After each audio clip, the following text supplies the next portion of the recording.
Invenções e descobertas. História das regras de higiene. Lavar as mãos antes de sentar-se à mesa, o que pode ser mais natural.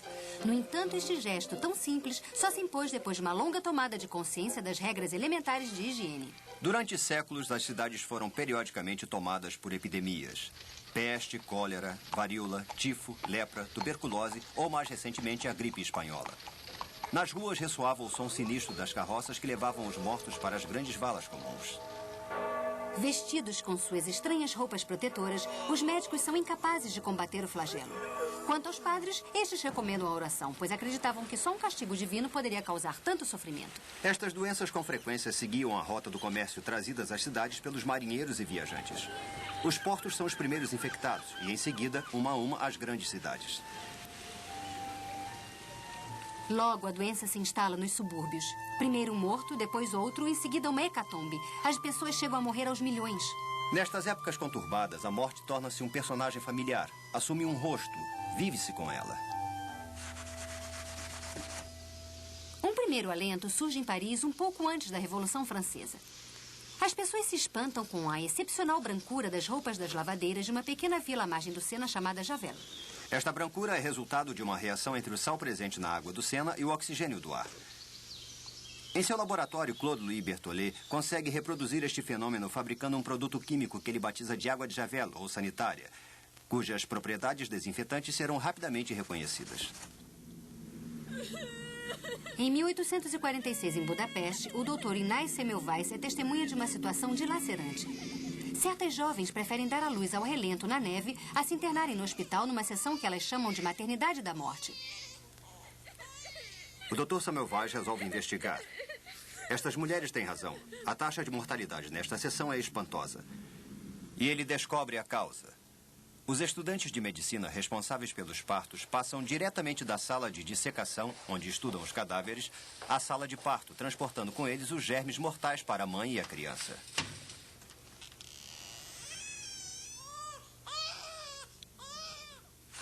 Alguns anos mais tarde, o inglês Lister demonstra que um produto químico, o ácido fênico, possui propriedades antissépticas, ou seja, desinfeta os ferimentos e as roupas.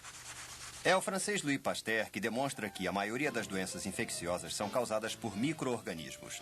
Em 1865, ele prova que existem germes suspensos no ar, encontrando-os após algumas horas dentro de um frasco considerado a princípio estéril. Um dos principais culpados seria a mão nua, mão contaminada que fazia do médico o assassino de seus próprios pacientes. É todo um sistema que precisa ser mudado. Em meados do século XIX, o médico é um homem que veste casaca, camisa e terno que ele não tira nem para passar de uma operação a outra, nem para autopsiar. Nesta imagem, uma enormidade de detalhes não são mais admitidos.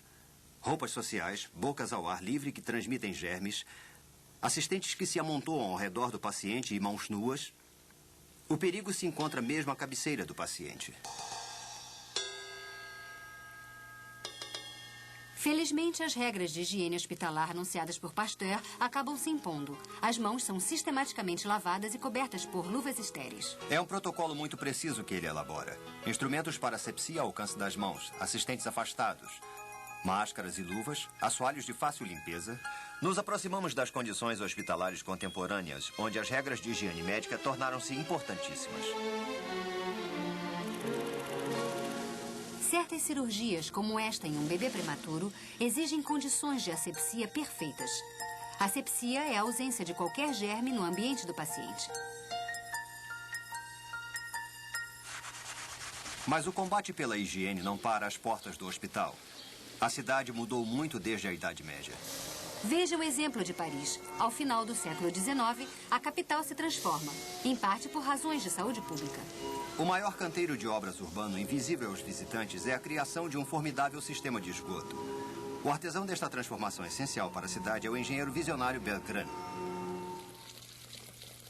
De agora em diante, a água que se bebe e as águas ditas usadas, ou seja, rejeitadas pelo homem, não correm mais risco de se misturar.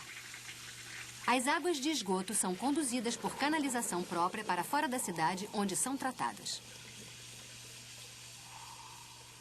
À mesma época, as campanhas de conscientização popularizam a higiene corporal. Resgata-se, na verdade, os hábitos de higiene perdidos desde a antiguidade. Se lavar diariamente, lavar os cabelos, tomar banho. Mas hoje, em termos mundiais, a luta está longe de terminar. Os países constantemente atingidos por pragas são numerosos, e lá ainda se ouve passar a sinistra carroça que transporta os mortos. Resta o consolo de saber que sempre que nos ensaboamos, continuamos o combate de Pasteur pela higiene e que nosso gesto é essencial para todos.